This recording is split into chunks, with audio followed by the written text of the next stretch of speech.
વાલા ભાઈઓ અને બહેનો, આપ સર્વને પ્રભુ ઈસુના જીવંત અને પવિત્ર ત્રિએક નામમાં લોગોસ બાઇબલ સ્ટડી તરફથી હું પ્રેમી સલામ પાઠવું છું. અને આજનો દિવસ 18મી જૂન 2024 અને મંગળવારનો આ નવો દિવસ આપણા જીવનોમાં પ્રભુએ બતાવ્યો માટે પ્રભુનો ખૂબ આભાર માનીએ છીએ.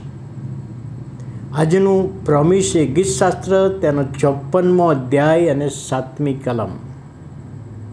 ગીતશાસ્ત્ર 54 અને 7. તેણે મને સર્વ સંકટમાંથી છોડાવ્યો છે, માટે હું તારા નામની સ્તુતિ કરીશ. તેણે મને, ઈશ્વરે, દાઉદ કહે છે, મને સર્વ સંકટમાંથી છોડાવ્યો છે. મારા જીવનમાં ઘણા બધા સંકટો, પ્રશ્નો, મુશ્કેલીઓ આવી, એમાંથી મને છોડાવ્યો છે. એટલે ઈશ્વર આપણને છોડાવનાર છે, આપણું રક્ષણ જતન કરનાર છે, સર્વ હિલચાલમાં આપણું ધ્યાન રાખનાર એવા પ્રભુ છે. અને એટલા માટે દાઉદ કહે છે કે હું તારા નામની સ્તુતિ કરીશ. બહુ અદ્ભુત પ્રોમિસ છે પ્રભુનું. અને અહીં આગળ દાઉદ રાજા એ પ્રભુનો આભાર માનતા કહે છે હું સ્તુતિ કરીશ, નિર્ણય કરે છે. અને દાઉદના જીવનની એક મહત્ત્વની બાબત આ વચનમાં આપણને જોવા મળે છે. સર્વ સંકટમાંથી મને બચાવ્યો. હવે જ્યારે સંકટો એના પર આવેલા ને ત્યારે કહે છે દુશ્મનની વિરુદ્ધ નહીં બોલવાનું, પણ પ્રભુની આગળ બચાવ માટે પ્રાર્થના કરવાની અને દુશ્મનો પર પ્રેમ કરવાનો. પ્રભુ ઈસુ ખ્રિસ્તે પણ આપણને સુવાર્તામાં એ શિક્ષણ આપ્યું છે, દુશ્મનો પર પ્રેમ કરો. પાઉલ પ્રેરિતે પણ રોમનના પત્રમાં અને બીજા પત્રોમાં એ શિક્ષણ આપ્યું છે કે જો તારો દુશ્મન, તારો વેરી તરસ્યો હોય તો તેને પાણી પા, અને એમ એના માથા ઉપર ધગધગતા અંગારાનો ઢગલો કર. તું વેર ના વાળીશ, બદલો ના લઈશ, બદલો પ્રભુ કહે છે હું લઈશ, પણ તારે તો એને પ્રેમ જ કરવાનો છે.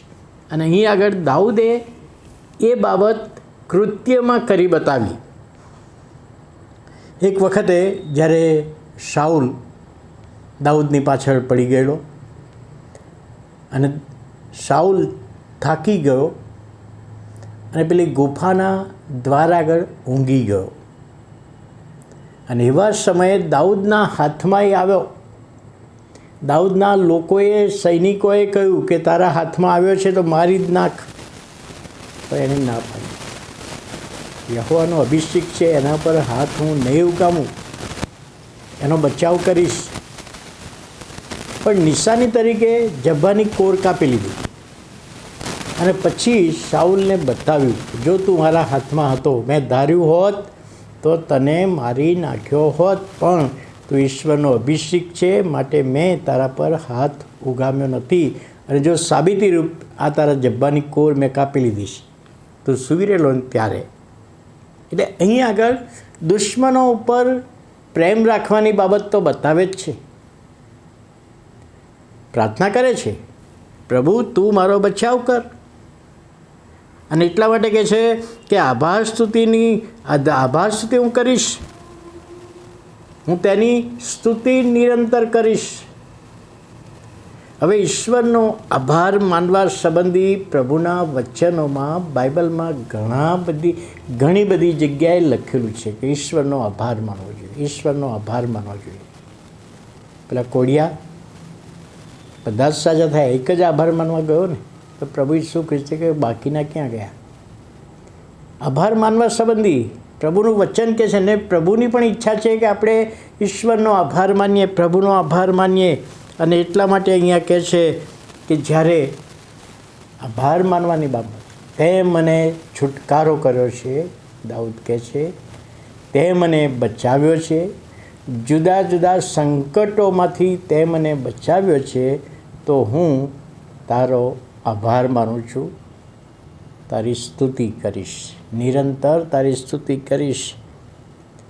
હવે એક પ્રેક્ટિકલ બાબત જો આપણે જોઈએ, કોઈ કામથી આપણે નીકળતા હોઈએ, આપણે બધા જ કોઈ અગત્યનું કામ છે, મહત્ત્વનું કામ છે, અને નીકળ્યા છીએ ત્યારે આપણે પ્રાર્થના કરીએ છીએ, પ્રભુ આ જે કામ માટે અમે જઈએ છીએ ને, અમારું કામ તમે પરિપૂર્ણ કરજો, અમારી સંભાળ લેજો, જતા આવતા રક્ષણ કરજો, એવી પ્રાર્થના કરીએ છીએ અને સારી બાબત છે.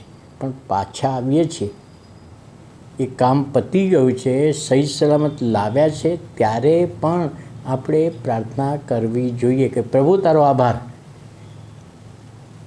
આભાર માનું છું કે તે અમારી સંભાળ લીધી, અમારા કામમાં દોરવણી આપી, સહાય પૂરી પાડી. નાની બાબત છે, પણ એ બાબત અહીં આગળ પ્રભુ આપણને બતાવવા માગે છે કે તે સર્વ સંકટમાંથી મને છોડાવ્યો છે. માટે દાઉદ કહે છે, હું તારા નામની સ્તુતિ કરીશ. અને પ્રભુએ આપણો બચાવ કર્યો છે. કાલ્વરની ટેકરી ઉપર વધસ્તંભ પર મરણ પામીને આપણને શૈતાનના બંધનમાંથી છોડાવ્યા છે, પાપના બંધનમાંથી છોડાવ્યા છે, તો આપણે એનો આભાર માનવો જોઈએ, એની સ્તુતિ કરવી જોઈએ. અને એ બાબત સમજવામાં પ્રભુ તેના આત્માની દોરવણી આપે, સહાય પૂરી પાડે. આવો આપણે પ્રાર્થના કરીએ. વાલા પ્રભુ, અમે તમારો આભાર માનતા તમારા નામને ધન્યવાદ આપીએ છીએ, સ્તુતિ કરીએ છીએ. આજના નવા દિવસની ભેટને માટે તમારી કૃપામાં રાખો અને આજનું પ્રોમિસને વચન સમજવામાં, સમજાવવામાં આત્માની દોરવણી આપો. વિનંતી અને પ્રાર્થના પ્રભુ ઈસુના પવિત્ર નામમાં સાંભળો અને માન્ય કરો. આમેન.